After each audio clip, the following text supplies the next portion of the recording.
மீண்டும் மீண்டும் நான் பதிவு செய்கிறேன். இந்த மன அழுத்தம்ன்றது மிகப்பெரிய இன்றைக்கி சின்ன வயசுலேயே வந்துருச்சு. இந்த சின்ன சின்ன பசங்களுக்கே வந்துருச்சு. தயவுசெய்து இதுலேருந்து வெளியே வரலாம். ஒன்றும் பெரிய விஷயமே கிடையாது. இதனால் நம்ம எதனா பாதிக்கப்பட்டுமோ, எதிர்காலம் பாதிக்கப்பட்டுமோ, நம்ம லைஃபே அவ்வளோதானோ அப்படின்ற மாதிரிலாம் போயிடாதீங்க. அதுலேருந்து எல்லாரும் வெளியே வரலாம். நானும் வந்திருக்கேன், நீங்களும் வரலாம், அவங்களும் வரலாம், எல்லாரும் வரலாம். என்னென்னா ஒரு நல்ல ஒரு சைக்காலஜி டாக்டருடைய கன்சல்ட் உங்களுக்கு கண்டிப்பாக தேவை. உண்மையை சொல்கிறேன். அவங்க வந்து ட்ரீட்மெண்ட் வந்து பேசி உங்களை அதை ரெடி பண்ணிவிடுவாங்க. மூளைன்றது பல ரசாயனங்களை சுரக்கக்கூடியது. இப்போ வந்து ஒரு விஷயத்தை கனவு கண்டீங்கன்னு வைங்க. நீங்கள் இது வரைக்கும் கனவு கண்டதை எத்தனை சக்ஸஸ் பண்ணியிருக்கீங்க? ஒரு விஷயம், 2 விஷயம். அப்போ நீங்கள் 1000 விஷயங்களை திங்க் பண்ணியிருப்பீங்க. இந்த 1000 விஷயத்தில் ஒன்று தானே உங்களுக்கு நிறைவேறியிருக்கும், இல்லை 2 விஷயம் நிறைவேறிக்கும். இப்போ மீதி பார்த்தீங்கன்னா 998 இது வேஸ்ட்டு தான். இப்படி பல சிந்தனைகள், பல கற்பனைகள், பல இது உள்ளதான் அற்புதமானதான் நம்ம மூளை. இங்கே இருப்போம், அமெரிக்காவுக்கு போயிட்டு வந்துடுவோம். நம்ம அமெரிக்காவுக்கே போயிருக்க மாட்டோம், ஆனால் அமெரிக்காவுக்கு போயிட்டு வந்துடுவோம். அந்த மாதிரி நினைப்புகளை மூளை வந்து அவ்வளோ ஃபாஸ்ட்டாக போகும். உலகத்திலே மூளை விட ஜீனியஸ் எதுவுமே கிடையாது.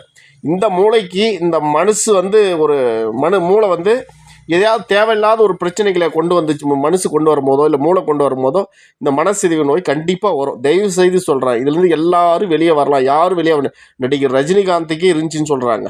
பட் அது இருந்திருக்கலாம். பெரிய பெரிய நடிகர்கள்லாம் இருக்கும், பெரிய பெரிய அரசியல் தலைவர்களுக்கெல்லாம் இருக்கும், பெரிய பெரிய பிரபலமாக இருக்கிறவங்களாம் இருக்கும். அவங்க அதுக்கான ட்ரீட்மெண்ட் எடுத்து 6 மாதம், 1 மாதம், 2 மாதத்தில் வெளியே வந்துடுறாங்க. இந்த மனச்சிதைவு நோயால், மன பயத்தால், மன பிரச்சனைகளால், மன குழப்பத்தால், தனக்கு ஏதோ நடக்க போகுது, இறந்து போகிறோம் அப்படின்று நம்மளுடைய மனசுக்குள்ளே ஒரு பயம் வந்துச்சுன்னா தயவு செய்து ஒரு சைக்காலஜி டாக்டரை கன்சல்ட் பண்ணுறது நல்லது. அதுலேருந்து நானும் வெளியே வந்திருக்கேன், ஐயா ரஜினிகாந்தும் வெளியே வந்திருக்காரு, நீங்களும் வெளியே வரலாம். ஒன்றும் பிரச்சனை இல்லை. தைரியம் தான். பாசிட்டிவ், நெகட்டிவ்னு 2 விஷயம் இருக்குது. ஒன்று பயம், இன்னொன்று தைரியம். இந்த பயன்றதாக தான் சொல்கிறாங்க, அந்த மூளைக்குள்ளே பல ரசாயனங்கள் சுரக்கக்கூடியது.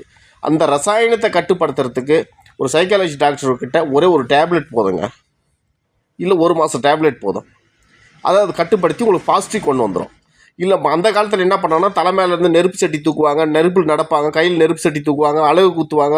அவன் அதுலேருந்து அந்த ரசாயனங்களை கட்டுப்படுத்துறதுக்கான ஏதோ ஒரு பிரச்சனைகள் வச்சுருந்தான். தமிழர்கள் வந்து அந்த பூஜை முறையில் வச்சுருந்தான். இன்றைக்கி எத்தனை பேர் நம்ம தலை மேலே நெருப்பு சட்டி தூக்கியிருக்கோம், எத்தனை பேர் கையில் நெருப்பு சட்டி தூக்குறோம், எத்தனை பேர் நெருப்பில் நடக்கிறோம், எத்தனை பேர் ஆணியில் நடக்கிறோம், நிறைய விஷயங்கள் இருக்குது.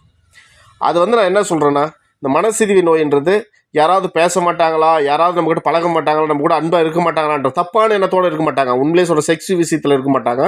ஆனால் அவங்க பெண்களாக இருந்தால் சிலர் அபியூஸ் பண்ண பிரச்சனைக்கு தான். ஆண்களாக இருந்தால் இவன் ஒரு தப்பானவன் போலக்குதுன்னு அவனை வந்து கேரக்டரை கேவலப்படுத்துறதுக்கும் வாய்ப்பு இருக்குது.